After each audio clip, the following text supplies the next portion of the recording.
Bonjour, bonsoir. C'est un peu l'été ici ce soir.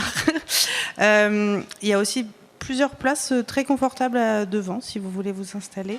Je suis très heureuse d'être là pour accueillir ce FIMI, donc Forum itinérant des musiques à l'image, qui se fait dans le cadre d'un partenariat qu'on a avec plusieurs unions et syndicats de compositeurs et compositrices, donc l'UNAC, le SNAC et l'UCMF. Je vais laisser la parole à Yann qui va vous présenter le sujet de l'objet de cette table ronde, qui va être, je pense, très intéressante. Et merci encore pour ce partenariat qu'on est très heureux de renouveler cette année. Merci à vous de nous accueillir à l'AFCA et au festival. Je précise juste que alors, les partenaires, l'UNAC, l'Union nationale des auteurs et compositeurs, l'UCMF vient de changer de nom, l'Union des compositeurs de musique The Film s'appelle à présent l'U2C, l'Union des compositeurs et compositrices, et le SNAC, le syndicat national des auteurs-compositeurs.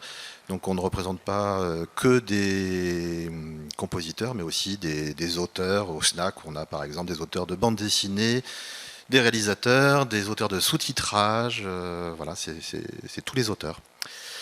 Donc merci d'être là. On a proposé cette année une thématique sur le duo compositeur-réalisateur. Avec dans l'idée que ce duo compositeur-réalisateur, il est à la fois un bel espace de liberté et d'expression, mais qu'il est aussi soumis à, comme tout travail d'auteur lié à une commande, à de fortes injonctions liées à cette commande, mais aussi à des codes, des droits à respecter. Donc on avait envie de à la fois observer ça sous le prisme de comment se passe cette rencontre, pas toujours de manière très simple, parfois au contraire de manière extrêmement fluide, voilà, tout est possible, et à quelles injonctions elle doit répondre pour fonctionner, des injonctions parfois juste sur un plan légal, mais aussi des contraintes de budget, de planning. Alors, le compositeur, il est en interaction avec plein de métiers de l'image, il est en interaction avec, la production, avec le montage, avec des interprètes, les musiciens qui jouent sa musique. Il est aussi en interaction avec des ingénieurs du son, celui qui va mixer sa musique, celui qui va mixer le film. Mais la première de ces interactions, c'est avec la réalisation, le réalisateur ou la réalisatrice. C'est pas toujours simple parce que la musique, elle crée du sens, mais elle crée surtout de l'émotion. La musique, on sait lui faire dire des choses précises. Elle peut faire peur, elle peut mettre le sourire, elle peut faire danser. Mais tout ça, ça passe beaucoup par le prisme de l'émotion. Et comme ça passe beaucoup par le prisme de l'émotion, c'est difficile à contrôler. Et c'est parfois une des choses qui rend la chose... c'est qui rend parfois la discussion compliquée. C'est-à-dire qu'il n'y a pas deux manières de créer une émotion. Il y en a 1 million. Donc il n'y a pas une réponse. L'autre élément on peut aussi aborder ça avec le prisme de la phrase un petit peu clé qu'on entend souvent dire par les réalisateurs, c'est « je n'y connais rien en musique, moi la musique ça fait 12, donc je vais confier ça à un compositeur ». Mais en fait, sans le savoir, il a énormément de références musicales en tête, il a en fait parfois même une idée précise de ce qu'il veut, ou en tout cas de ce qu'il ne veut pas. Donc cette phrase-là, il faut vite souvent la faire voler en éclats. On va en parler dans quelques exemples de duos. En même temps, les réalisateurs, ils n'ont pas une immense expérience de cet exercice, de discuter avec un musicien, parce que faire un film, que ce soit un court-métrage, je ne sais pas s'il y a des réalisateurs dans la salle, mais ils le savent, ça peut être des années de travail. Une série, c'est des années de travail. Un long métrage, c'est des années de travail. Donc finalement, ils ne font pas souvent appel à des musiciens, parce que ce n'est qu'à l'occasion du moment où on s'attaque c'est un moment dans la fabrication du film qui est assez court finalement. Donc pas évident de choper beaucoup d'expérience et de vocabulaire pour échanger sur tout ça. Et puis l'autre aspect qui est important, c'est qu'il y a une grande variété de profils dans les compositeurs de musique à l'image. Ça va vraiment du compositeur occasionnel qui fait de temps en temps une musique de film. Ça peut être un musicien qui vient de la pop, du rock, et puis qui pressenti pour faire la musique d'un court, d'un long. Ça peut être, ou alors ça peut être un musicien, un compositeur qui ne fait que ça, qui s'est entièrement consacré à la musique de film, donc qui acquiert énormément d'expérience dans ce domaine. Les profils, ça va de l'autodidacte, quelqu'un qui est vraiment venu à la musique par ses propres moyens, jusqu'au surdiplômé qui a derrière lui des années et des années de conservatoire et une immense maîtrise de l'écriture, de l'orchestre, de tous les instruments. Donc c'est des profils extrêmement variés, qui vont du très savant au pas savant. Et voilà, donc il n'y a pas non plus de règles de ce côté-là. Enfin, il y a cette double injonction dans les contrats dont on va parler, dans les contrats de commande, qu'on demande à un compositeur d'être à la fois original, de créer une musique originale. Je cite très rapidement, je ne vais pas garder la parole trop longtemps, je rassure tout le monde. Le compositeur, je cite, garantit qu'il n'a introduit ou n'introduira dans la composition aucune reproduction ou réminiscence susceptible de porter atteinte aux droits de la propriété intellectuelle. C'est-à-dire que c'est une injonction à être original. Et en même temps, dans le contrat, il a aussi une commande précise à respecter, des étapes de validation, un planning et un budget. Donc voilà, une fois que j'ai posé les bases de ce qui rend ce métier à la fois passionnant et parfois un peu compliqué, c'est juste quelques approches qu'on pourra avoir. Je vais vous présenter nos différents intervenants. Déjà, on va commencer par ceux qui sont uniquement, alors vous les voyez peut-être pas beaucoup, ils sont sur cet écran. On a avec nous Jade Tifiou, qui représente un petit peu l'UCMF, puisque Jade Tifiou, alors pardon, on ne s'est même pas dit bonjour tout à l'heure, sauf très rapidement pour dire qu'on allait avoir du retard. Jade est autrice récemment, alors elle est psychologue du travail, et elle est autrice d'une étude de l'impact des conditions de travail sur les compositrices et compositeurs de musique pour l'image. Je montre un petit peu à la caméra le livre en question, qui est une étude qui a été commanditée, si j'ai bien compris, par l'UCMF, l'Union des compositeurs de musique de film, à présent l'Union des compositeurs et compositrices. Merci Jade d'être avec nous. Est-ce qu'on vous entend? Alors, non, on n'entend pas Jade. Je ne sais pas. Est-ce qu'on peut... Ah voilà, vous m'entendez plus maintenant? Ça y est, on vous entend. Super. Donc merci Jade. Avec nous également Olivier Militon, j'avais envie qu'il soit un petit peu présent à cette table ronde aussi, parce que Olivier a une double expérience à la fois de compositeur de musique de film et d'ex-enseignant dans au moins une classe de musique à l'image, peut-être même plusieurs. Donc je trouvais ça intéressant qu'il nous fasse part à la fois de cette double expérience. Comment transmettre ça à des compositeurs de musique à l'image, sur tous ces aspects un peu mystérieux de l'échange, et à la fois nous faire part de son expérience de compositeur. Nous avons avec nous également Joseph Jacquet, qui va représenter le diffuseur. Donc Joseph Jacquet, directeur du développement jeunesse chez France Télévisions. Donc en quoi le diffuseur pourrait, d'une certaine manière, intervenir ou ne pas intervenir dans les choix qui peuvent être faits par rapport à la musique. Delphine Maury, productrice, qui elle bien sûr a également son mot à dire sur ce qui se passe au moment de la fabrication, de la composition, de la fabrication des musiques.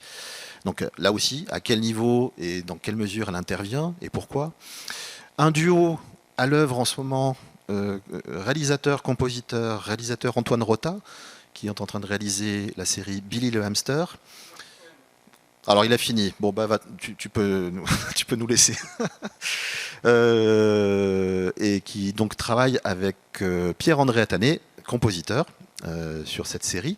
Je crois qu'il y a également dans la salle, s'il ne s'est pas caché, Kaz, qui prend le relais aujourd'hui d'Antoine sur la. Enfin c'est une co-réalisation en fait entre Antoine et Caroline Muraz. Et nous avons aussi. Pardon ? Murel, pardon. Et nous avons aussi avec nous Emmanuel de Rangervé, directeur délégué général du SNAC, du Syndicat national des auteurs-compositeurs, qui va nous apporter un regard un peu extérieur et juridique sur les aspects qu'on va aborder aujourd'hui. Voilà, j'en ai assez dit. J'ai envie de passer tout de suite la parole pour commencer à Pierre-André et Antoine. La première question que j'ai envie de vous poser, c'est comment se passe la rencontre ? Comment toi, Pierre-André, tu te retrouves à travailler avec Antoine Rota?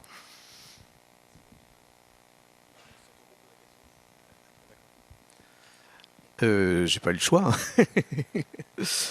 Non, non, mais c'était. Alors, parce que j'ai été recruté, mais j'ai été recruté par la production au départ, qui s'appelle Dandelou, et qui m'a dit voilà, il y a une série, et le réalisateur c'est Antoine, donc j'ai rencontré Antoine. Euh, c'est une belle rencontre. Franchement, c'est une belle expérience de travail. Je me suis vraiment très très heureux de ce travail. Donc là, on est dans un exemple de circonstances où ça se passe quand même vraiment très bien. Je pense qu'on a établi des vrais liens autour de la musique. On s'est beaucoup amusé. Il est venu chez moi, ce qui est rare. C'est un réalisateur. Il est venu voir comment je travaillais avec les outils avec lesquels je travaille. Et ça se passe de manière passionnée parce que c'est compliqué. Il est très exigeant. Il n'hésite pas à me mettre du John Williams comme exemple, par exemple, en me disant tu fais un peu le même genre. Merci. Ou Ennio Morricone, les gens voilà. Ou alors des groupes de country qui sont super bons et je dis mais je ferai jamais aussi bien. Bah oui, mais il faut se débrouiller. Mais en même temps, il va pas hésiter si je trouve pas, à me donner d'autres exemples. On me dit mais si, écoute ça. Bon, c'est un tempérament, hein, Antoine. Écoute, et là, il m'envoie des YouTube et tout, et donc je finis par trouver. On a trouvé une bonne énergie tous les deux pour qu'au final, on soit content, lui et moi. Tu veux la parole ? Vas-y, Antoine. Rebondis.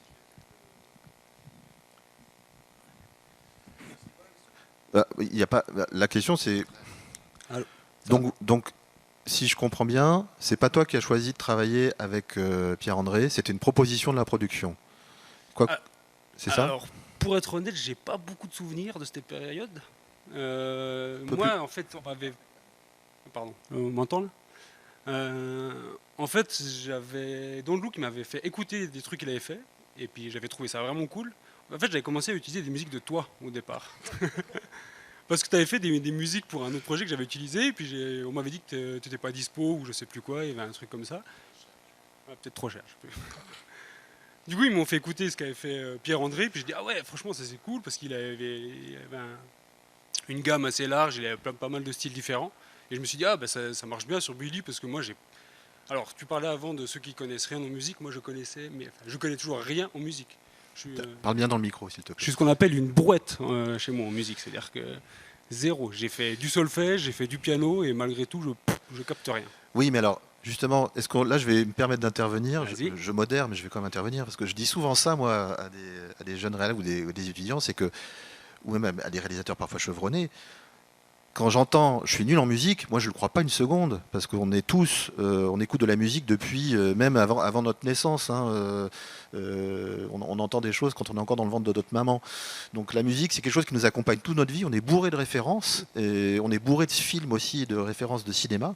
Donc je crois pas du tout à l'idée que les réalisateurs plus que n'importe qui soit nul en musique. On est peut-être mauvais en musique savante, si on ne sait pas lire le solfège, ou si on ne sait pas taper un rythme correctement, ou chanter juste. Mais ça, c'est autre chose. Ça, c'est de la pratique. Mais en musique, je crois qu'on est vraiment tous... Et toi, alors, après, sur Billy le Hamster, pourquoi les références country Parce qu'en gros, moi, j'ai une méthode. En fait, je suis assez feignant, donc j'aime bien commencer directement avec le son et les musiques avant de commencer à faire des images. Donc par exemple, moi je commence directement, j'enregistre les comédiens avant de faire le storyboard, tout ça. On écrit des scripts, etc. Et après on les enregistre directement et je fais un espèce de montage audio directement avant de commencer à dessiner. Et c'est pour ça que pour me mettre dans l'ambiance, pour moi, je sais pas pourquoi, j'ai un truc, plein de fois je trouve aucune idée. Mais dès que je me mets des musiques en tête, je commence à avoir des images qui viennent, je commence à me dire je pourrais peut-être faire ça, je pourrais peut-être dessiner ce truc-là. Et ça m'aide énormément. Donc en gros, je préfère faire parce que je vois que le résultat au final est mieux quand je travaille comme ça. Et en plus, je gagne beaucoup de temps parce que j'ai des idées qui ne me viendraient pas en partant d'une image blanche, quoi. Et alors comment vivre le fait? Est-ce que ça ne te pose pas un problème de mettre une musique temporaire, dans ce qu'en fait tu utilises beaucoup ce qu'on appelle la musique temporaire, Ouais. donc qui consiste à donner des références aux musiciens, des idées de placement de musique. Mais alors quand on lui met John Williams, c'est mettre la barre très très très haut. Tu te dis, comment tu vis derrière le passage à la composition, à la contre-proposition, comment tu prends ça? Bah, en gros, c'est pour ça que j'aimais bien bosser avec Pierre-André, c'est que moi je mettais des musiques un peu références, ou comme ça je peux avoir ma rythmique un peu qui est calée à peu près dessus sur mon découpage, mes images. Et après derrière, lui il arrivait à changer les mélodies, proposer d'autres choses, avoir quelque chose de différent. Et en fait, du moment que la rythmique pour moi elle est à peu près respectée, que j'ai mon truc, ça me dérangeait pas d'avoir d'autres musiques derrière. D'accord. Donc, Mais en même temps, je l'avais déjà demandé parce que je savais que j'aurais besoin pour le projet, je savais que j'aurais besoin de musique un peu de course-poursuite, je savais que j'aurais besoin des musiques émotions, donc je lui avais demandé en amont de me proposer déjà des types de musique que je pourrais utiliser pour éviter d'utiliser trop de musique justement temporaire à mettre à la place, quoi. d'accord. Donc, Et il m'avait fait déjà une banque dès le début avec la musique action, la musique triste, la musique ascenseur, truc attente, etc. Et comme ça, moi, je pouvais directement dans mes montages les mettre en amont dedans, quoi. Donc déjà, déjà, vous avez mis en place un vocabulaire de base très simple, Ouais. triste, action, poursuite. Donc juste, on se parle français. Pas besoin de parler musique et d'être savant, de dire il va falloir que je sois sur de la double croche ou alors sur du triolet de noir parce que tu auras une sensation que ça avance plus, ou alors je vais mettre sur un rythme impair. Pas du tout. On est juste sur du vocabulaire. Voilà. Ouais, alors ça, c'est le seul truc que je connais. Je connais mineur, majeur et le reste. Donc, parce que lui, il aime bien mettre des trucs un peu toi- chelous. Toi, Pierre-André, du coup, le recours à la musique temporaire, c'est souvent quelque chose enfin, qui est parfois utile, parfois décrié. Toi, tu le vis comment en tant que compositeur? Il faut que tu reprennes le micro. Bon, ça c'est un problème très souvent cité, hein, la musique temporaire, les thème tracks. On y échappe rarement. Je comprends tout à fait d'ailleurs que les réalisateurs ou les monteurs aient besoin de musique pour monter. Donc on s'y fait. Parfois, en fait, tout dépend de la façon dont le réalisateur par la suite va accepter la contre-proposition. Et puis tout dépend aussi de la force émotionnelle des morceaux. Par exemple, si on vous met du Erik Satie, imiter Erik Satie, il n'y a rien de pire en fait. Ça sera jamais aussi bien et ça sera même totalement ridicule quoi qu'on fasse. Et John Williams, c'est facile? John Williams, ouais, finalement c'est plus facile parce que c'est de la grosse soupe hollywoodienne. Je suis pas un grand fan de John Williams. Donc, Ouais, tu vas pas te faire des copains. non, c'est pas grave. Oui, je m'en fous. Non, mais donc en fait, imiter les climats, les grands climats avec des samples de cordes, on peut le faire.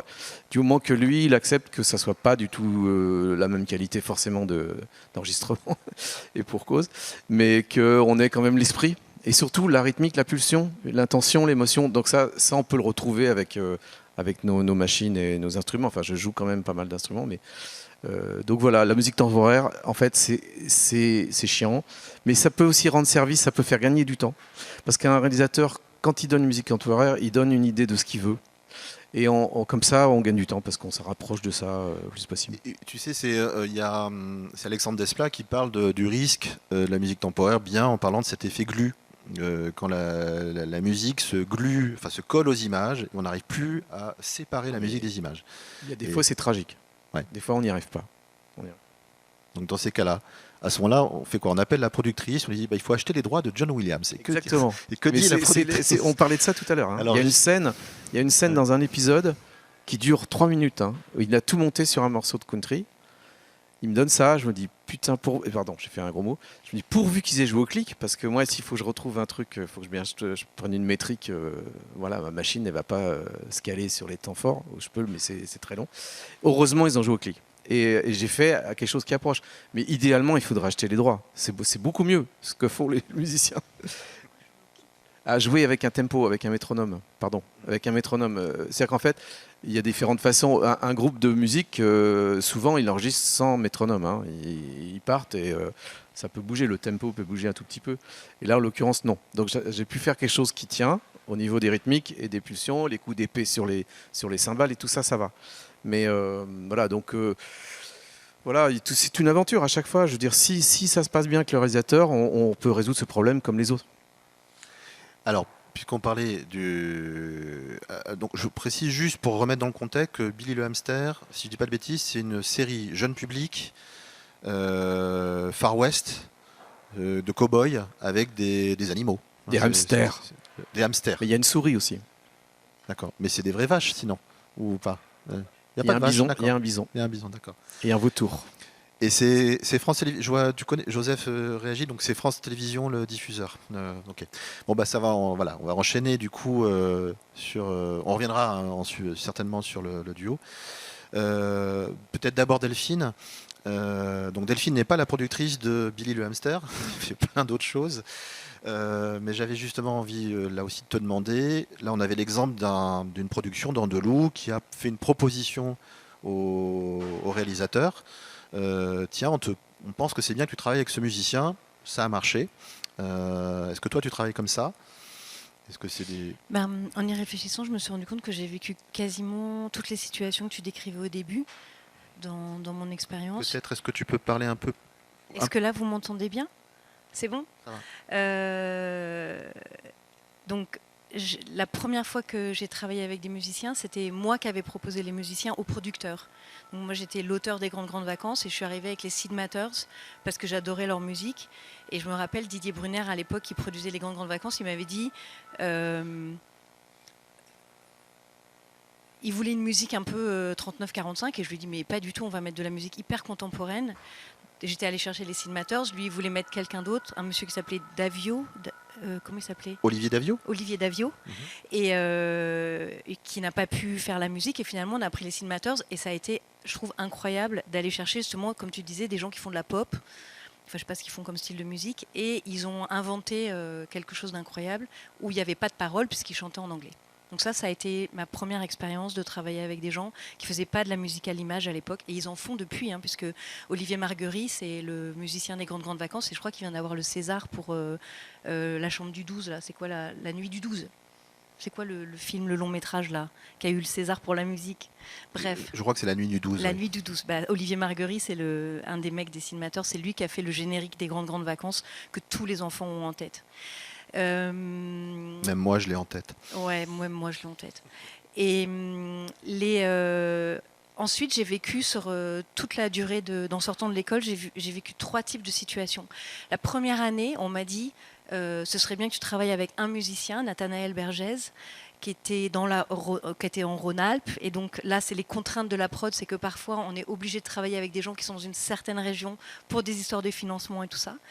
Donc, je n'y connaissais rien, j'ai dit oui, formidable. Et on a vécu une situation où c'est un musicien qui a fait la musique des 13 films de Prévert. Juste pour le contexte, là, en sortant de l'école, c'est une collection tous les ans qui fait travailler 13 réalisateurs ou réalisatrices différentes sur 13 courts-métrages différents.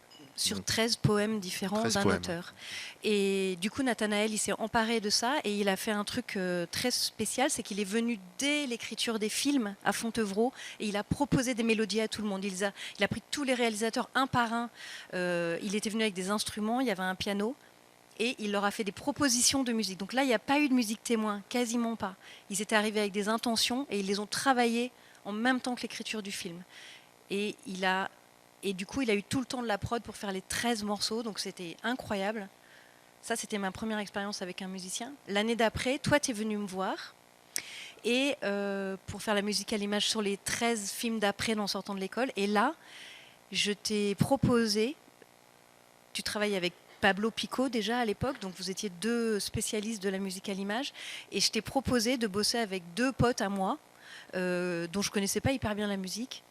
Mais qui faisait autre chose. L'un un peu du cabaret, l'autre de la musique rock ou indus ou je sais pas quoi. Enfin, il y avait un groupe électro-rock, un peu trash.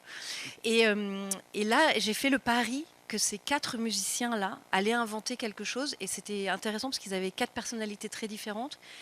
Et pendant les 8 années qu'on suivit, il y a eu une autre situation, je vais vous raconter.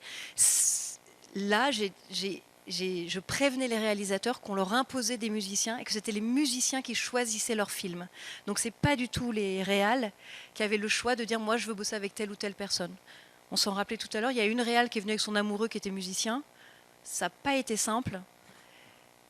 il était comme elle, un peu, il sortait de l'école et vous avez dû faire beaucoup de pédagogie et ça a été complicado, mais bon, voilà, il en est sorti quelque chose.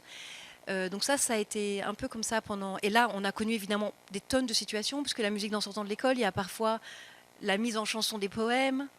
Le générique d'En sortant de l'école, c'était une musique de Cosma, sur laquelle Prévert avait mis de la musique. Donc j'ai découvert qu'il y a des poèmes qui ont été mis en chanson par des compositeurs et qui du coup deviennent des chansons.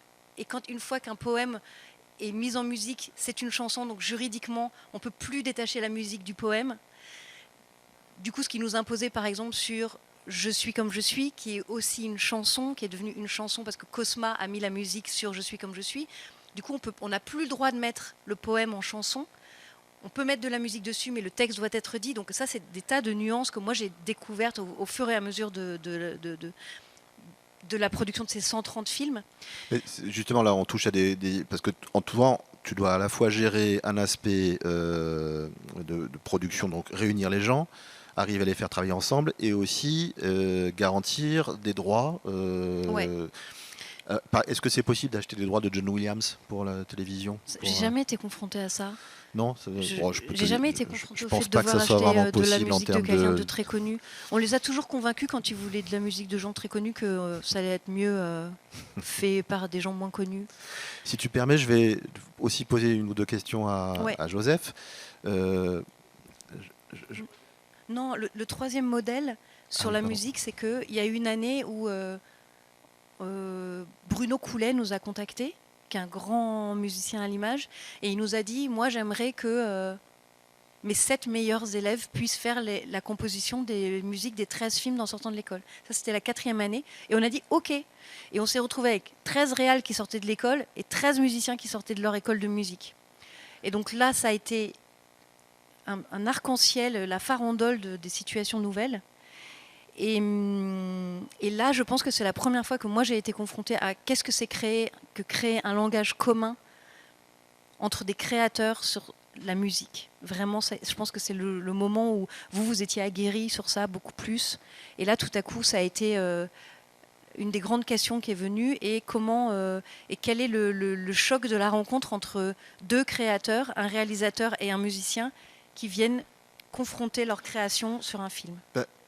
On peut peut-être dire que sur un exemple comme Billy le hamster, qui est assez codé en termes d'écriture, série jeunesse, un peu cartoon, un peu d'action, en plus le code western qui est connu, qui est présent, ça donne déjà plein de repères sur qu'est-ce que va pouvoir être la musique.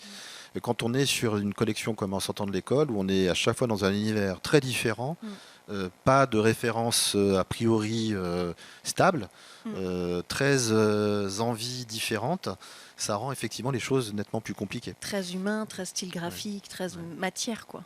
Ouais.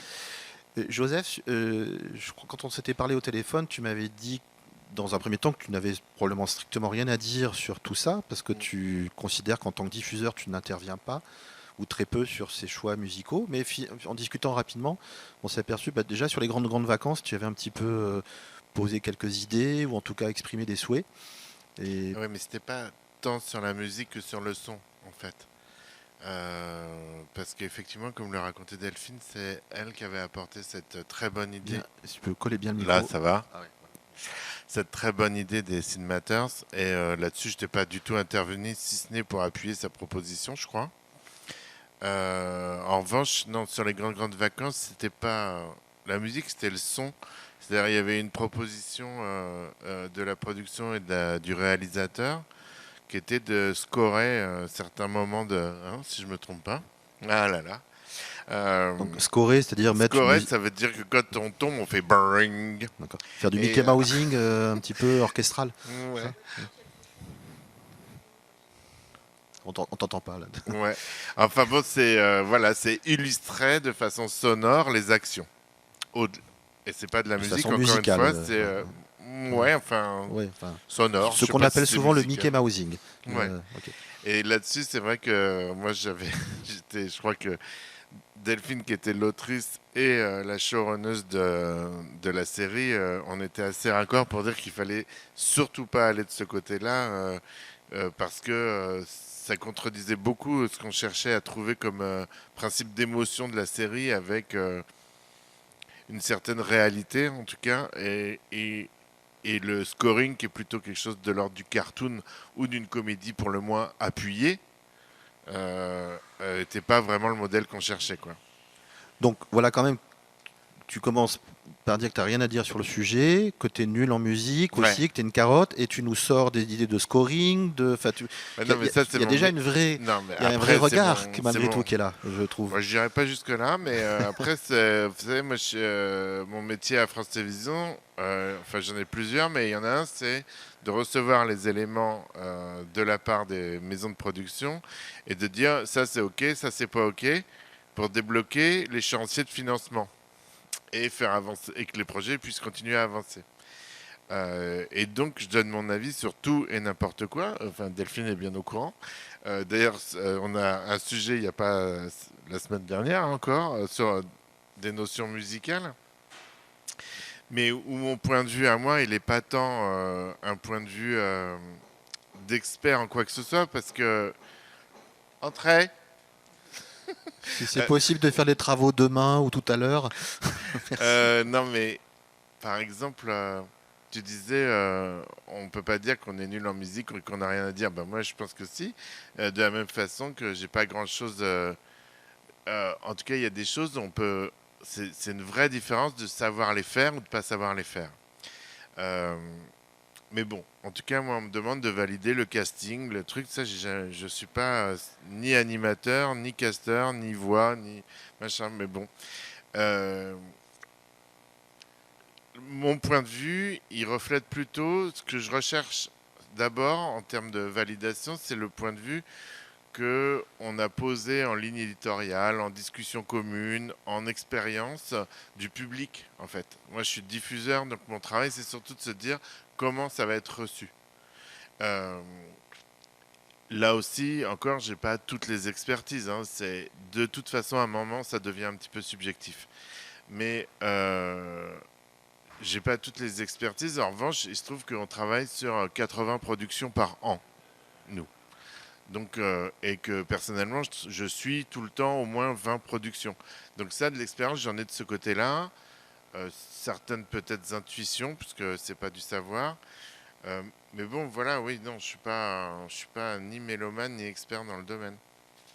Et c'est vrai qu'après, on a des expériences et qu'on attend parfois, que ce soit sur Billy le hamster ou d'autres. Par exemple, tu vois, tu disais Billy le hamster, il y a un avantage, c'est que c'est du western, du coup, il y a un système référentiel.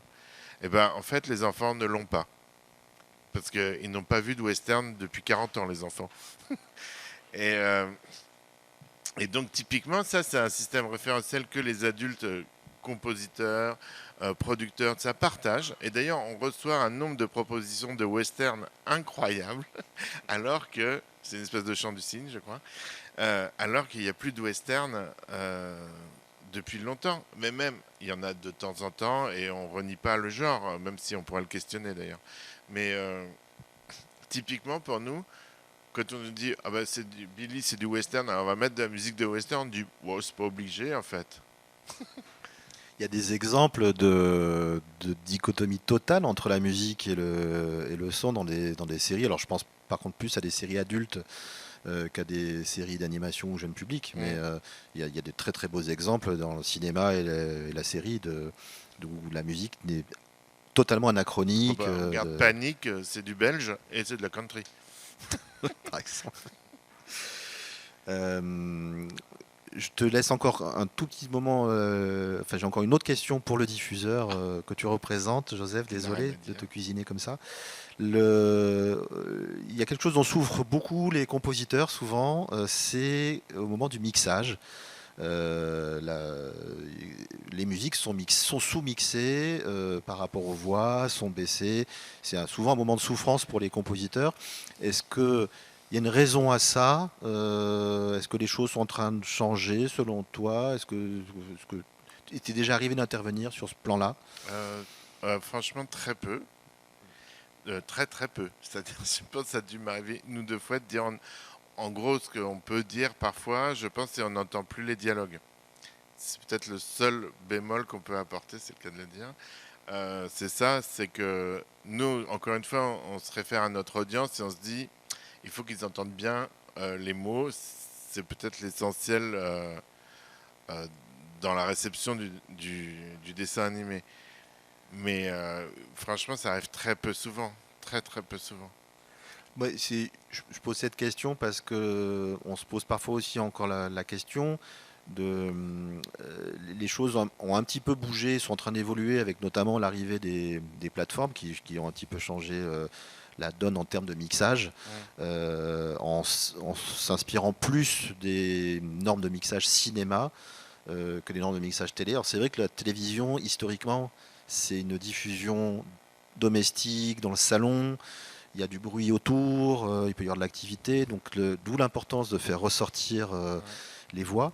La diffusion sur les plateformes, c'est une écoute plus solitaire qui peut parfois même se passer au casque, où on est plus dans une expérience qui s'approche de la salle noire, même si ça reste encore loin de l'expérience collective du cinéma. Mais on se dit, parfois, on se fait la remarque entre collègues, hein, et j'en discute parfois avec des collègues ingénieurs du son. J'en ai pas là autour de la table aujourd'hui, mais que peut-être les choses pourraient parfois bouger un petit peu aussi de ce côté-là, vu que les modes d'écoute changent aussi. Mais voilà. Bah, en tout cas, aujourd'hui, moi, je pense que ça va certainement évoluer. Ça serait étonnant que ça soit le seul domaine qui n'évolue pas. Mais aujourd'hui, les conditions d'utilisation de la télé, enfin, j'espère qu'il y a une télé ici, mais la télé, aujourd'hui, c'est, comment dire, c'est pas les classes sociales les plus élevées, c'est pas les meilleurs équipements tout le temps, c'est pas des usages. Il y a des home cinéma, il y a la télé maintenant, elle se regarde sur tous les écrans de toutes les façons, alors qu'effectivement, les plateformes, elles sont sur des modèles de consommation très personnels, puisque chacun a son compte, etc., des choses comme ça. Bon, la télé, c'est très varié, et c'est peut-être pour ça qu'il y a une espèce de choix un peu mou, et un peu pour en mettre tout le monde sur un truc, un nivellement peut-être un peu par le bas de votre point de vue. Je ne sais pas si c'est comme ça que tu l'entends, mais c'est bien possible. Non, non, Non, mais franchement, c'est bien possible. Nous, on a un peu besoin d'être sûr que tout le monde comprenne. Oui, c'est ça. Non, je dirais qu'il y a même une. Moi, je constate, hein, c'est vrai que les ingénieurs du son sont devenus très prudents parce qu'ils ont peur de prendre ce qu'on appelle un refus de PAD, de prêt à diffuser, de la part des. Parce que ça doit correspondre à des normes. Et parfois, on se dit, est-ce que. Ouais, peut-être un peu. Mais voilà, je veux pas. Après, franchement, sur Netflix, 90% de ce qui est proposé vient de la télé. Hein. Oui. Ok, j'ai envie de passer à présent on va faire tourner un petit peu la parole. J'aimerais qu'Olivier nous parle un petit peu de cette double expérience qu'il a. Alors Olivier, il est là donc c'est vrai que j'aurais tendance à vouloir rapprocher, mais ça va pas servir à grand chose. Olivier, qu'est-ce que c'est que de transmettre à des étudiants compositeurs c'est pas que de l'écriture musicale. Oui, oui, bien entendu. Déjà, bonsoir à tous. Je suis désolé de ne pas être présent. J'espère que vous allez bien comprendre ce que je vais raconter. Parce que moi, je comprends pas toujours. Là, il y a quelques interférences. Mais si j'ai bien compris ta question, Diane, la question, c'est vraiment comment on transmet aux étudiants en musique à l'image. La question, c'est pas de apprendre à écrire la musique, c'est pas que apprendre à écrire la musique qu'on va transmettre à des étudiants dans une classe de composition de musique à l'image. C'est aussi prendre en compte tous les facteurs qu'on a commencé à évoquer là. Oui, oui, puis j'irai même plus loin parce qu'en fait, de mon expérience à la fois de compositeur, mais en tant qu'enseignant aussi. Alors pour rappel, en fait, j'ai enseigné pendant 9 ans au conservatoire d'Annecy. Donc dans une classe de musique à l'image qui était dédiée donc à cette partie du métier de la création musicale. Et j'ai également enseigné aussi dans des filières de réalisation comme au Gobelin à Paris, par exemple. Ce qui fait qu'en fait, j'ai pu aborder finalement les deux côtés de la problématique de cette relation c'est un sujet qui est très vaste. Parce qu'en fait, il y a la notion de relation qui intervient, donc forcément une proximité, des interactions qui dépassent souvent le cadre purement professionnel lié à nos métiers. Donc là, je vais peut-être plutôt m'orienter sur la question des projets un peu unitaires. C'est vrai que le contexte de la série, c'est encore un cadre très particulier. Mais c'est vrai que dans le cadre d'une collaboration en one shot sur un film, par exemple, de court métrage ou même de long métrage, en fait, il y a un certain cadre de collaboration à essayer de préserver pour éviter justement des glissements d'affect qui dépassent souvent le cadre purement artistique et technique. Ça, je pense que c'est le problème majeur. Donc effectivement, pour revenir à qu'est-ce qu'on enseigne, en tout cas, par exemple dans un conservatoire, quand on parle de musique à l'image, bah oui, on n'enseigne pas aux étudiants uniquement à écrire des notes et à bien les écrire. Là d'ailleurs, ma principale fonction était surtout de réfléchir et d'expérimenter avec eux les contours d'une relation réussie pour que justement ça soit le plus fluide possible dans leur collaboration. Donc effectivement, au sein du Conservatoire d'Annecy, on a beaucoup travaillé dans du réel, dans des mises en situation réelle avec des étudiants réalisateurs qui venaient d'autres écoles. Et c'est le cas d'ailleurs de la plupart des formations qui enseignent la musique à l'image, c'est-à-dire l'objectif, c'est vraiment pour les étudiants, d'appréhender le plus rapidement des relations avec des réalisateurs, parce que ils vont appréhender de nombreux phénomènes, de nombreuses relations très particulières, très singulières, et à chaque fois, c'est aussi un gain d'expérience qu'il faut digérer, qu'il faut appréhender pour les expériences futures. C'est vrai que la musique, c'est quand même un sujet qui est assez complexe parce que c'est un médium qui est vecteur d'émotions. Tu en as parlé tout à l'heure, Yann. Et donc, elle a un grand pouvoir sur les images. Et donc, il y a aussi une grande responsabilité. Donc après, moi, j'ai réfléchi effectivement à peut-être un déroulé, en tout cas idéal, qui me concerne moi personnellement. Je peux éventuellement en parler, mais en tout cas, c'est ce qui me permet dans mon quotidien d'éviter au maximum de dériver dans des considérations relationnelles et de garder la meilleure objectivité quand on travaille ensemble. Tu voulais parler d'un déroulé dans ton travail à toi au quotidien, que tu as pu transmettre à des étudiants. Oui, mais aussi quelque chose que j'ai essayé de transmettre aux étudiants avec qui je travaillais et qui tient compte aussi du regard des réalisateurs que j'ai pu appréhender un certain nombre de fois, notamment quand j'enseignais auprès des étudiants en réalisation. Alors si tu veux bien, je te propose qu'on essaye d'y revenir dans un petit moment. Je voulais d'abord du coup en profiter pour passer la parole à Jade, parce que tout ça, ce qui sort de purement l'écriture de la musique, tu parlais des dérives éventuelles vers autre chose, vers l'affect, des choses qui échappent un petit peu au domaine pur de la commande. Je pense que moi, il me semble que c'est un petit peu lié à cette double injonction dont je parlais tout à l'heure, entre la demande d'originalité, de faire son travail au mieux et de répondre à une commande précise. Et ce qui est intéressant dans l'étude qu'a menée Jade, moi en tout cas ce que j'ai relevé notamment, c'est que tout ça influe certainement fortement sur les conditions de travail du compositeur et son état de santé et son état moral. Est-ce que Jade, tu peux nous en dire un petit peu plus sur... Oui, alors c'est vrai que les relations qu'ont les compositeurs avec autrui, avec les autres interlocuteurs dans le cadre professionnel, vont engendrer dans certaines situations, évidemment. Oui. Excuse-moi Jade, je veux juste vérifier qu'on t'entende à peu près dans la salle. C'est bon pour vous? Oui, d'accord. Excuse-moi, c'est bon. Vas-y. Ouais, c'est bon, tout va bien. Ok. Vas-y. Plus fort, ok. Non, oui, alors du coup, il peut y avoir des problèmes relationnels, évidemment, hein, que rencontrent les compositeurs. Alors, je tiens à préciser que je vais surtout parler des compositeurs, vu que c'est avec eux que moi j'ai beaucoup échangé. Ça ne veut pas dire qu'il n'y a pas d'autres émotions qui ne sont pas induites de l'autre côté de ces relations professionnelles. Mais de manière générale, les remises en question, les injonctions contradictoires, ça peut avoir effectivement un effet négatif. C'est tout à fait logique, hein. Et puis, on sait que les professions artistiques sont liées à un fort sentiment d'incertitude.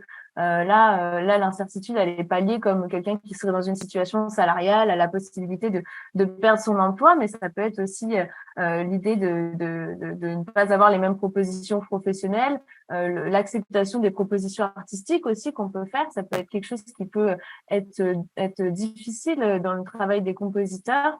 Alors, c'est vrai que c'est pour ça que les relations avec les réalisateurs et les autres interlocuteurs sont très importantes. Et le travail d'Olivier Metton avec des classes de réalisateurs, pour le coup, est quelque chose que je trouve a beaucoup de sens parce que c'est aussi quelque chose qui, moi, a été relevé par les répondants de l'étude, l'idée de créer davantage de tandem réalisateurs-compositeurs dès les formations, les classes préparatoires pour pouvoir aussi faciliter ce travail par la suite, ou également d'apprendre aux réalisateurs à réfléchir à la musique en amont et du coup travailler davantage sur ces questions lors de leur formation. Donc je trouve que c'est quelque chose qui est en tout cas tout à fait intéressant et qui pourrait faciliter aussi ces échanges. Je sais, oui, peut-être on t'a un petit peu coupé la fin de ta phrase, Jade. Enfin, en gros, on a compris que cette double injonction peut être parfois contradictoire et générer du stress. Dans ton étude, tu cites pas que le stress, enfin, tout ce qui est générateur du stress, c'est aussi le fait que le compositeur, c'est aussi quelqu'un, comme tous les auteurs, qui vit une certaine précarité, qui vit la peur de l'échec. Et il me semble qu'il me manque quelque chose. Je reprends mes petites notes. Ah oui, et puis qui doit aussi faire de l'autogestion de son travail. Parce qu'effectivement, ce n'est pas... Alors, est-ce que c'est... Là, je vais me tourner un petit moment vers Emmanuel de Rangervais. Le compositeur, je connais la réponse, mais tu vas nous la plupart d'entre nous connaissons la réponse, mais salarié, travailleur indépendant, auteur, qu'est le compositeur? Alors, ou la compositrice. Le compositeur ou la compositrice sont des artistes-auteurs en ce qui concerne la sécurité sociale. Et donc, ils ne sont ni indépendants ni salariés pleinement. Ils sont assimilés salariés. Ils sont dans le régime général de la sécurité sociale. Donc, c'est un travailleur indépendant, mais qui n'a pas tous les éléments du travailleur indépendant, puisqu'il est assimilé salarié. Il n'est pas tout à fait travailleur indépendant, pas tout à fait salarié. Il est assimilé salarié sur le plan social et fiscal. Très bien. Maintenant, ça ne change pas grand-chose à la nature de la relation auteur-producteur, qui est principalement déterminée par le contrat de commande. Mais pour répondre à ta première question, voilà, il est assimilé salarié. Il est assimilé salarié, donc est-ce que du coup le lien de subordination peut exister? Non. Ah. Non, pour la raison que je viens de donner, à savoir qu'il n'a pas un contrat de travail, mais un contrat de commande. Il répond à une commande qui lui est faite pour une musique, pour les besoins d'un film pour lequel il est sollicité. Donc toutes les conditions dans lesquelles il va travailler devraient normalement être spécifiées dans ce contrat de commande? Alors la réponse pour le juriste, ce serait oui, mais la réponse pour vous, c'est non. Tout le monde est les juristes, même moi. Non, mais le juriste a besoin de se protéger, donc il se dit que tout ce qui est important devrait être dans le contrat. La relation compositeur-producteur devrait être définie, devrait être expliquée dans toutes ces données, dans le contrat de commande. Et en réalité, dans le contrat de commande, il y a très peu de choses concernant la relation compositeur-producteur ou compositeur-réalisateur, encore moins. encore moins entre compositeur et réalisateur, puisque le contrat de commande ne concerne pas le réalisateur. Ce n'est pas un contrat qui lie le compositeur au réalisateur. Donc, pour répondre à ta question, ce n'est pas un contrat de travail, c'est un contrat de commande. On commande une œuvre, on ne définit pas réellement la relation qui va se dérouler entre le compositeur et le producteur, avec les échanges artistiques qu'il peut y avoir entre le compositeur et le réalisateur. Tout ça va être la pratique. Quand dans la pratique tout se passe bien, ça se passe bien. Quand ça se passe moins bien, éventuellement, il y a ce que Jade Tifiou explique dans une enquête qui a été faite auprès des compositeurs et des compositrices, avec parfois de la souffrance dans la relation, parce qu'il y a des contradictions dans l'exercice de la relation qui font que le compositeur ou la compositrice peuvent être amenés à être ballottés un petit peu d'un avis à un autre. Alors c'est vrai qu'aujourd'hui, dans les contrats de commande, ils sont de plus en plus épais, surtout sur les séries.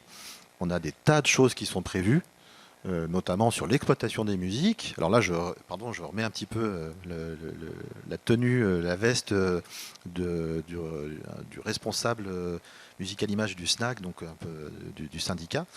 Les producteurs et les diffuseurs prévoient, donc les producteurs doivent donner aux diffuseurs les garanties d'une exploitation pérenne. Donc le contrat prévoit énormément de choses. La musique peut être exploitée dans l'univers entier. On ne sait jamais, hein, si on avait des diffusions sur Mars ou si on découvrait un trou de verre, la musique doit pouvoir être exploitée sur une reprise, dans ce qu'on appelle des préquels ou des séquelles ou des spin-offs. Il y a tout un vocabulaire comme ça qui est apparu dans les contrats. Mais c'est vrai qu'on ne prévoit pas, c'est très vague sur combien de maquettes va faire le compositeur, ou au bout de combien de maquettes ou de propositions il va dire, il a le droit de dire stop, c'est bon, maintenant vous me repayez pour que je refasse le travail. Ce qu'on appelle les retakes ou les retouches, ça peut parfois, c'est très très mal cadré aujourd'hui dans les contrats, donc ça peut parfois entraîner un travail qui n'en finit pas. Il y a des tas de compositeurs qui peuvent en témoigner, mais aussi des auteurs en général, hein.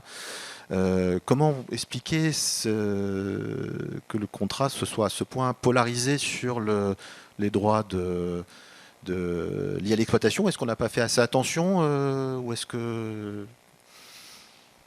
Ça, c'est difficile comme question. En 3 minutes de réponse, c'est un petit peu difficile.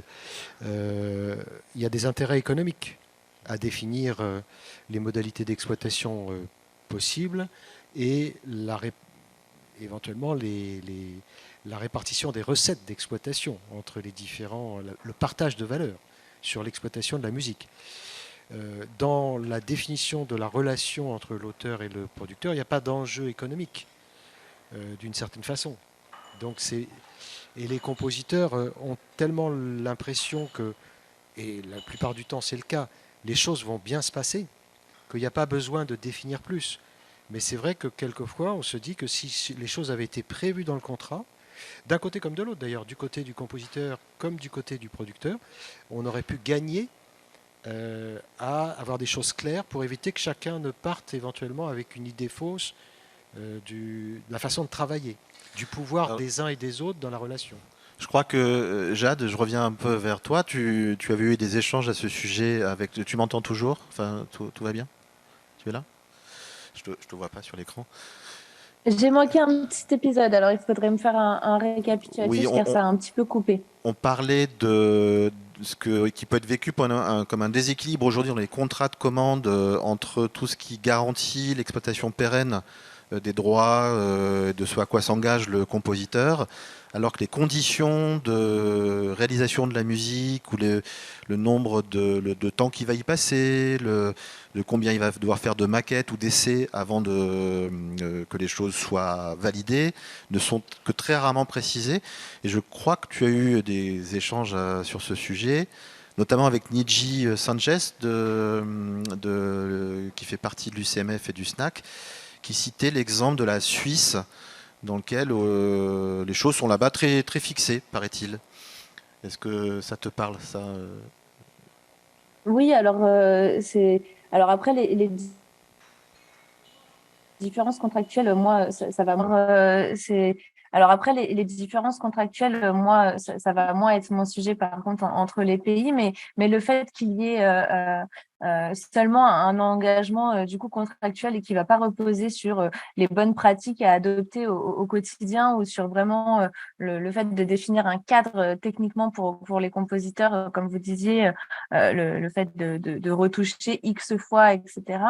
Ça peut aussi induire une certaine incertitude par rapport à la manière dont le compositeur travaille. Et cette incertitude, elle génère aussi énormément de stress et d'anxiété. Et c'est ce dont on parle finalement aussi dans la conclusion de cette étude, c'est que les compositeurs sont confrontés plus fortement au stress que la moyenne de la population générale française. Et que quand on sait l'importance du stress et aussi son effet négatif sur la santé, qu'elle soit physique ou psychologique, et ben c'est aussi pour ça que moi je souligne ça dans l'étude, le fait qu'il faut arriver à communiquer différemment et surtout à communiquer mieux dans certaines situations pour pouvoir peut-être diminuer un petit peu ce sentiment de stress. Alors c'est vrai que ces conditions contractuelles pourraient aussi favoriser ça parce que en partant d'une base je sais que de toute manière, je ne vais pas aller au-delà de 10 retouches, par exemple, si je peux appeler ça comme ça. Moi, j'ai quand même eu des compositeurs, des témoignages de compositeurs qui ont dit c'est moi qui ai fini par quitter le projet parce que ça faisait peut-être 50 fois qu'on me demandait de changer une musique et au bout d'un moment, on a l'impression de juste pas se comprendre, de pas comprendre peut-être la commande ou de pas arriver à communiquer et ça, c'est très épuisant. L'incompréhension, c'est très fatigant et ça induit beaucoup de remise en question de l'activité et du travail qu'on peut faire. Delphine, c'est stressant pour un producteur ou une productrice de voir un fonctionnement qui ne marche pas sur réalisateur-compositeur? Moi, je pense d'abord aux deux qui sont en cause, c'est-à-dire les musiciens et les réalisateurs. Tu vois, moi, ça me stresse pas tellement, en fait. Je sais que il y a eu tu le sais aussi, c'est que sur les films en sortant de l'école, il y avait des fois où vous pouviez être un musicien, deux musiciens, trois musiciens, quatre musiciens sur un film. Et il y a eu des exemples où l'entente ne fonctionnait pas, c'est-à-dire cette espèce d'élection d'un film par un musicien, finalement, ça n'allait pas au réalisateur. Donc je sais que... Et il y a plein de raisons à ça. Et d'abord parfois que c'est pas du goût du réalisateur la musique qui est créée ou que il n'arrive pas à discuter avec le musicien il y a vraiment un problème de vocabulaire commun et tout ça. Donc moi je pense que à chaque fois qu'on s'est retrouvé dans ces situations où évidemment le réalisateur il vient nous dire j'y arrive pas, je sais pas comment faire, etc. Les trois quarts du temps, la première question qu'on posait c'était est-ce que vous vous êtes parlé au téléphone déjà ou est-ce que vous faites que des échanges écrits? Et ça on sait que c'est une des clés du problème, c'est quand vous vous écrivez et que vous vous parlez pas. Donc moi je sais que parfois j'ai rediscuté avec le réalisateur pour qu'il me dise ce qu'il n'osait pas dire aux musiciens. En plus là on a un truc générationnel qui était que comme c'était des jeunes réalisateurs, ils avaient super la trouille du musicien parce que tout d'un coup il y avait cette rencontre-là de création et qu'ils étaient parfois impressionnés. Après, comme tu dis, il y a ceux qui sont aussi musiciens, il y a ceux qui ont des idées hyper précises, il y a ceux qui n'arrivent pas à lâcher leur musique témoin, donc de toute façon, il n'y a rien qui va. Donc là, c'est tout un boulot en fait de discussion. Et c'est ce que je disais, c'est que nous, on est venu faire les médiateurs la plupart du temps.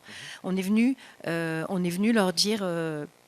déjà, il faut se parler, il ne faut pas avoir peur de dire des choses, il faut que tu sois cash. En face, c'est des musicos, ils sont pros, ils sont adultes, ça va, ils en ont entendu d'autres. Enfin, voilà. C'est ça que ce rôle très important que, en tant que productrice, garante du projet, porteuse du projet, tu peux avoir de médiation. Par contre, le dernier mot sur le choix de la musique, tu le laisses toujours au réalisateur. Et c'est pareil, on a vécu toujours la même chose avec Pierre et Joseph, c'est que ce soit sur leur choix de réalisateur ou sur... Pardon, il y avait juste une aparté pour dire que ce n'était pas dans le contrat, effectivement. Oui, c'est la pratique. Je l'ai déjà vu dans des contrats que c'était que les validations, on peut le demander dans un contrat. Moi, ça m'est déjà arrivé que ça soit un peu j'avais juste avant. La plupart du temps, dans les contrats de commande, c'est quand même à un moment donné, c'est le producteur qui passe commande, qui est décisionnaire de la musique. Alors après, dans la pratique, peut-être que le producteur dit moi, je laisse la décision au réalisateur parce qu'effectivement, il y a un couple producteur réalisateur qui est très, très proche, puisque c'est eux qui donnent le final cut. Donc il faut bien que artistiquement ça matche. Mais c'est vrai que dans les contrats de commande, généralement, la clause type, c'est le producteur qui décide au bout du compte. C'est lui qui est décisionnaire des musiques qui sont retenues ou pas. Celle que je vois le plus souvent, c'est que c'est un travail commun entre la production et le réalisateur. Ouais, et puis il y a aussi le truc, c'est qu'à la fin, que ce soit pour le choix des comédiens ou de la musique, le film, ça devient un tout. Moi, je dis toujours que c'est comme un enfant qui naît. On peut dire tout ce qu'on veut sur sa tête, ses cheveux, son prénom et tout ça. Puis une fois qu'il est là, on le prend comme il est, quoi, aussi. Enfin, donc, mais je dis pas qu'on n'a pas le pouvoir de changer quelques trucs sur un film, mais ce qui prévaut, c'est comme la bonne entente de tout le monde. Juste, on a aussi vécu une autre situation compliquée, Oui. toi et moi, Delphine, sur Toby Lolness, Oui. où c'est un projet où on était deux, qu'on a arrêté parce qu'on ne se comprenait pas et ça n'avançait pas avec le réalisateur, Ouais. avec la réalisation. Là, j'ai laissé le pouvoir au réalisateur. Absolument, mais il y avait quelque chose qui n'était pas prévu dans le contrat et que tu nous as apporté à la fois pour que les choses se passent bien et qu'il n'y ait pas de souffrance, ces souffrances dont parle C'est Jade. que je vous ai payé votre boulot. Tu as payé une part pas négligeable de dédommagement pour tout le travail qui avait déjà été fourni, Ouais, mais ça, qui n'était pas prévu dans le contrat, et c'est pour ça que je me demande pourquoi parce que je sais, parce que la liberté, ça n'est jamais gratuit. Et que notre liberté, c'était de vous rémunérer pour le travail que vous aviez fait. Et c'est le coût de notre entente. Et je pense que ça vaut plus que tout, tu vois. Enfin, Justement, parce que c'est aussi pour ça que... Après, il a fallu négocier avec le musicos d'après, parce qu'il avait moins d'argent dans son escarcelle. Mais c'est mon boulot. C'est aussi notre travail à nous. On a encore du pain sur la planche, cher Emmanuel, pour faire avancer ces contrats de commande et peut-être faire accepter l'idée qu'on peut se tromper, mais que se tromper, cette liberté, comme tu le dis, a un certain coût. Et après, c'était une idée, moi, qui m'était venue de potes qui bossaient dans la pub, c'est que les gens qui bossent dans la pub, ils négocient le prix et le prix pas pris. Et je sais pas si tu as déjà entendu parler de ça, il y a le prix des choses prises et le prix des choses pas prises. Et donc, moi, j'avais intégré il y a longtemps que quand on prend pas quelque chose, on rémunère quand même le travail qui a été fourni. C'est pas... De base, dans les contrats de commande qu'on reçoit, on a juste le droit de récupérer les droits des musiques que vous n'avez pas prises. Mais on est rarement, il est rarement prévu qu'il y ait un dédommagement. Ouais. Bon, mais ça, voilà, c'était pas dans le... Voilà. Non, typiquement pas. Mais moi, je l'ai proposé du coup. Enfin, ça me paraissait classe, quoi. Ouais. Je sais pas. Enfin, c'est vraiment difficile, quoi. Sur lequel il faut qu'on travaille. C'est difficile parce que là, en l'occurrence, c'était une situation où nous, on avait vraiment, on avait proposé votre collaboration sur Toby Lolness, et puis malgré tout, les rendez-vous et tous les voilà, ça n'est pas passé. On avait été choisi sur casting et tout ça. Voilà, et du coup, c'est la vie. Donc, de toute façon, c'était en plein Covid, c'est une période très floue pour tout le monde. Hein. Ouais, enfin, c'était pas flou nos conversations, mais. Non. Je voulais juste revenir vers Olivier sur ces points-là. Cette méthode, tu peux nous en dire quelques mots que tu appliques à toi-même et que tu essaies de transmettre pour essayer de rendre les choses un peu plus carrées? Si tu nous entends, Olivier? Oui, je vous entends, vous m'entendez? Est-ce que vous m'entendez, Yann? Oui. Ok. Oui, j'ai bien entendu la question. Effectivement, je vous écoutais. Je pense avoir à peu près compris ce qui se disait. Et effectivement, j'avais très envie d'intervenir sur ce sujet. En fait, je pense que ce qui a été dit est très intéressant parce qu'en fait, effectivement, à mon avis, la base d'une bonne relation, ça ne garantit pas tout, hein, évidemment. Il y a toujours aussi des risques malgré tout, mais en tout cas, la base pour limiter en tout cas les risques, évidemment, c'est de communiquer. La communication, c'est hyper important. Et c'est vrai que pour moi, il y a deux éléments centraux, avant de démarrer vraiment de rentrer dans un système de ping-pong où on va envoyer des propositions musicales concrètes avec un réalisateur. La première chose, c'est déjà de s'entendre sur la compréhension du film. C'est-à-dire, le compositeur, il reçoit un projet et en fait, son regard sur le film, il doit vraiment correspondre à celui du réalisateur. Ou alors, il peut même, à la limite, amener un regard nouveau, inspirant pour le réalisateur. Ça, je pense que, en tout cas, c'est vraiment quelque chose que j'observe, qui est important, et que je faisais notamment avec mes étudiants. C'est qu'est-ce que vous avez compris de cette histoire et qu'est-ce que vous avez compris de ce que le réalisateur veut faire? Quelle est son intention? Donc, ce premier échange, il doit vraiment permettre d'avoir des perspectives de collaboration intéressantes pour chacun. Ça, c'est la première chose. Et la deuxième chose, c'est ensuite de s'entendre sur les directions artistiques et de trouver un langage commun. En fait, le réalisateur, on l'a déjà dit, il n'est pas obligé de savoir lire les notes. Il n'est pas non plus nécessaire d'avoir une culture musicale complète, mais à minima, il doit pouvoir guider le compositeur dans une direction claire.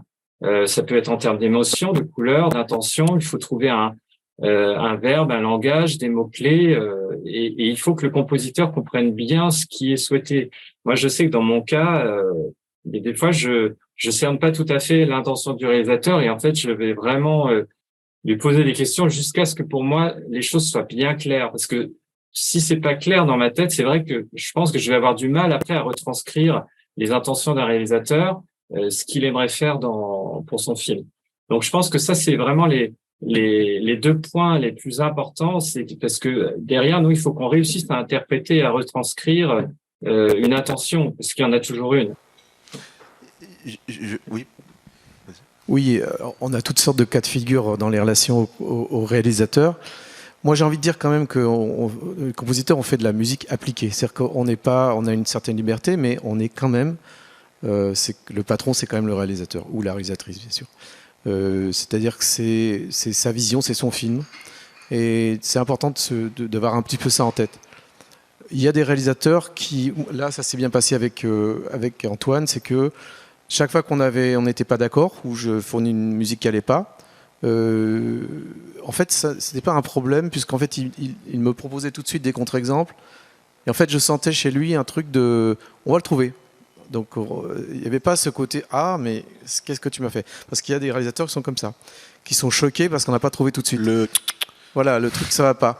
Et aussi, on a pas mal de réalisateurs qui, comme ils ne savent pas ce qu'ils veulent, ils donnent des instructions, mais ils se servent du compositeur comme un ping-pong, mais pour procéder par essai, par erreur. C'est-à-dire qu'en fait, non, c'est pas ça que ah non, fais plutôt ça. Ah non, c'est pas comme ça.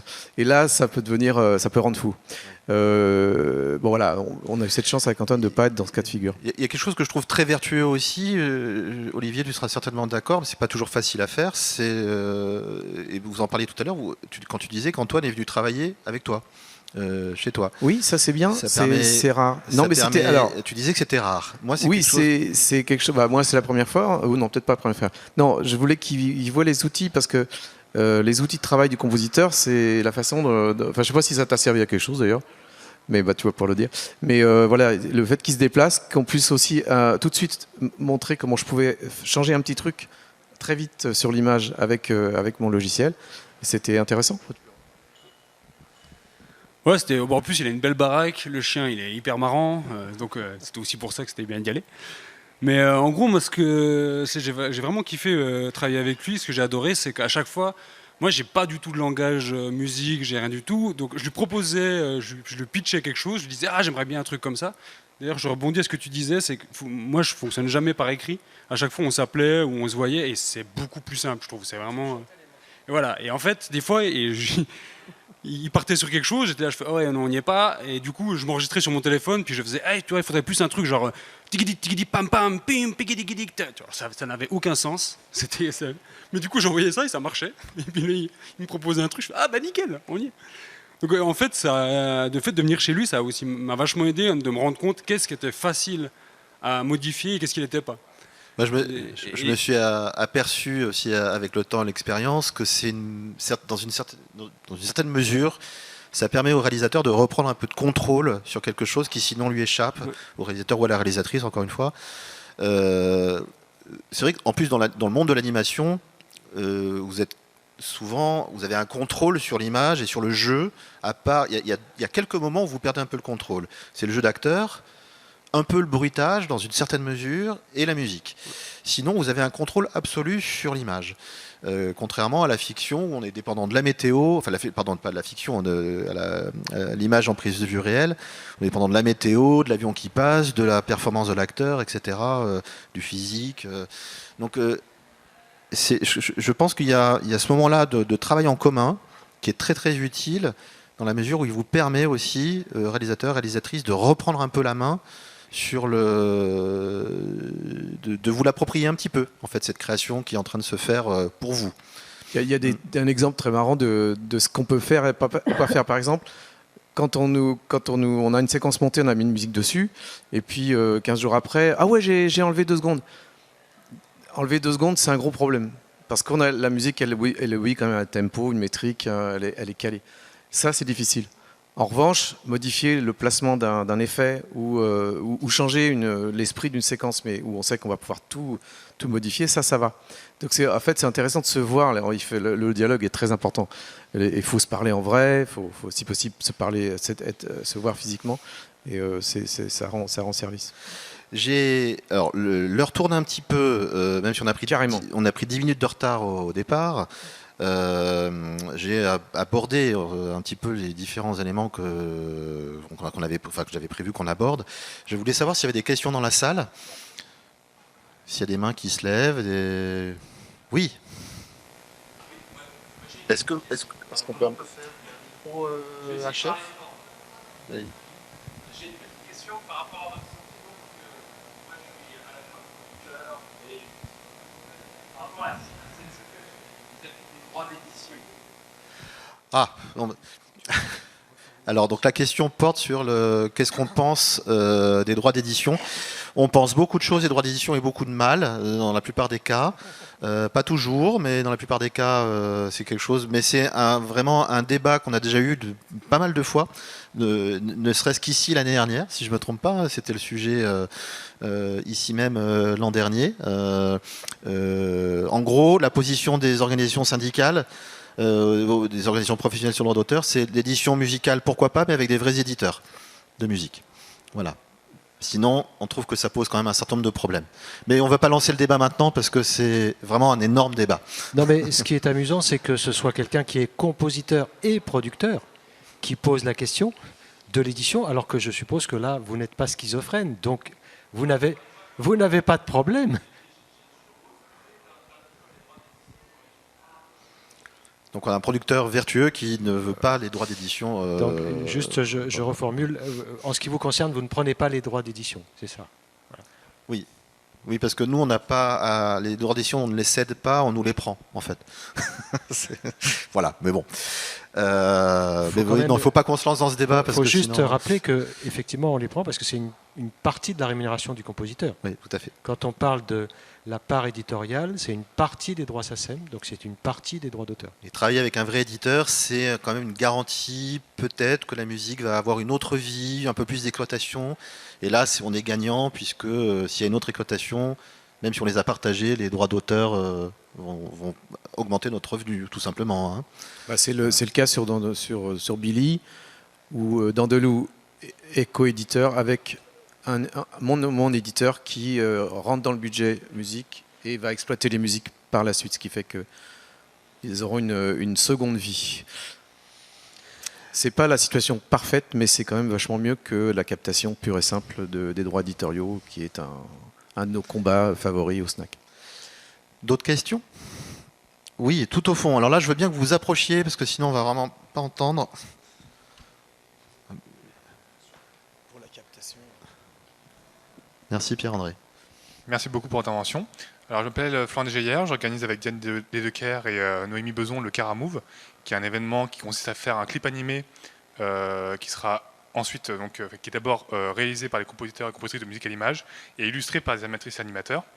Donc le travail est inverse, c'est-à-dire que ce n'est pas de la musique à l'image comme on l'entend, c'est-à-dire au service de l'image après que les images soient faites, ou en discussion en tout cas avec l'animatique. C'est à l'inverse, c'est vraiment avoir des personnes qui ont cet exercice d'illustrer, mais qui vont anticiper l'illustration. Et du coup, c'est un peu un retour d'expérience. Et j'ai remarqué que ça fait 7 ans qu'on organise cet événement, ça s'appelle le Caramove. Et en fait, le dialogue que l'on a au quotidien, enfin chaque année, c'est vraiment de fonctionner avec déjà des illustrations. Du fait qu'on soit dans l'image, c'est vraiment plus pratique, par couleur, par émotion, parce qu'on n'a pas forcément ce vocabulaire justement de la musique. Et parfois, moi-même qui suis en dialogue avec ces personnes, me pose plein de questions, sont très à l'écoute et aiment beaucoup ce retour illustratif pour travailler. Ma question est la suivante aussi, c'est nous on travaille du coup le résultat final, c'est un clip animé Et donc, c'est l'exercice inverse. Alors que, au contraire, c'est une illustration d'un court-métrage en général. Quel est vraiment est-ce qu'il y a des frontières entre le clip et du coup l'illustration de court-métrage bon, financièrement, j'imagine que c'est une grosse question, mais au niveau du travail, est-ce que c'est quelque chose qui est valorisé, qui, au contraire, il y a des portes qui sont un peu closes, ou il y a des ponts qui se font naturellement entre ces deux mondes je ne sais pas si c'est clair comme question.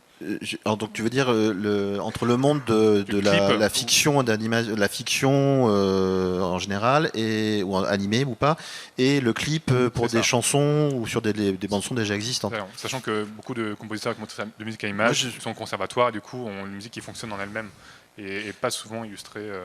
Alors moi je répondrai à ça par deux choses qui me viennent à l'esprit tout de suite. C'est Walt Disney, je crois, qui est très vite, en tout cas au moins, je ne sais plus à partir de quel, mais je crois qu'après Fantasia il ne veut plus travailler autrement. Donc Fantasia ça doit être 40, enfin, on est quand même voilà. À partir de là, il fait écrire les musiques avant de faire travailler les animateurs. Et les animateurs travaillent vraiment sur l'animation. Je sais aussi, ça m'évoque, il y a l'école de la Poudrière qui en a fait un exercice. Tous les ans, il y a un atelier, les étudiants réalisent un film sur un son. Ça peut être de la musique, un montage son. Et je vais vous faire passer le micro. Le dernier exemple qui me venait en tête, c'était... ça y est, je ne l'ai plus, donc je passe le micro. Je ne sais pas si dans ta question, il y avait celle de dire quand est-ce que c'est un clip et quand est-ce que c'est... Les frontières et ouais. du métier. Nous, on a aussi. dû se poser la question, par exemple, sur En sortant de l'école, puisqu'on faisait, quand on a fait le premier court-métrage de Prévert sur En sortant de l'école, qui est donc une chanson, donc c'est devenu un court-métrage animé sur une chanson de Prévert et Cosma. On a dû poser la question à France Télévisions, aux juristes de France Télévisions, en leur disant mais est-ce qu'on n'est pas en train de faire un clip? Auquel cas, si c'était défini comme un clip, l'énorme problème c'était que ça n'était plus une œuvre de création, ça devenait une œuvre promotionnelle, parce qu'un clip, c'est un truc de promotion d'une musique, même si les gens sont morts. Et du coup, on ne peut pas avoir les mêmes financements du CNC, de tout ça. Donc ça devenait quand on a découvert cette question, on s'est dit oh putain, ça va être chaud. Et alors en fait, le juriste a répondu en disant pas du tout. S'il y a un générique au début et à la fin, ce n'est plus un clip. Et formidable. Voilà. Un peu comme Mylène Farmer qui met des génériques au début et à la fin. Si je peux me permettre d'intervenir, Yann. Je t'en prie, Olivier. Oui. J'ai pas très bien compris ce qui était demandé, mais est-ce que c'est la question de la préexistence d'une musique avant les images? C'est ça, Yann, ou pas? Non, là, c'était vraiment la question partait. Quelle est la différence presque juridique entre un clip et une œuvre de fiction, en fait? Okay. Donc il a été répondu par Delphine que le clip, du moment qu'il y a un générique au début et à la fin, c'est une œuvre de fiction pour les diffuseurs, les juristes. Ok. Alors, une intervention de Gabriel. Merci beaucoup pour cette présentation, c'était super, hein, merci. Je me rends compte, par rapport justement à la question précédente et ce que tu as dit, Yann, on a parlé beaucoup de la notion de commande, qui est finalement très présente et très importante dans le travail d'un compositeur.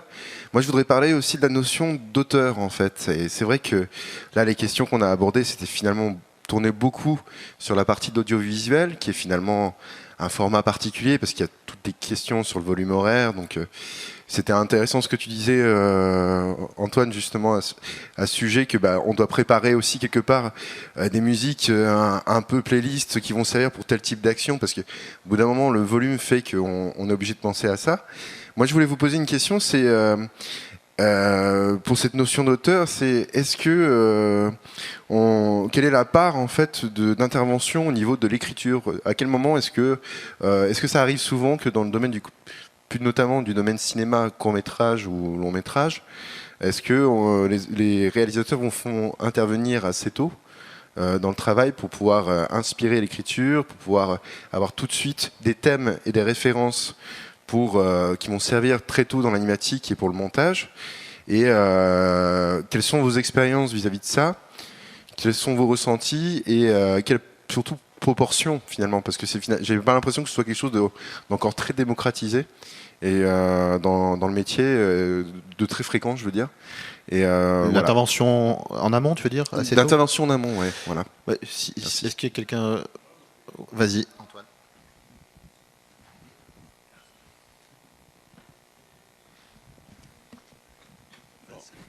Ouais, en fait, l'inverse.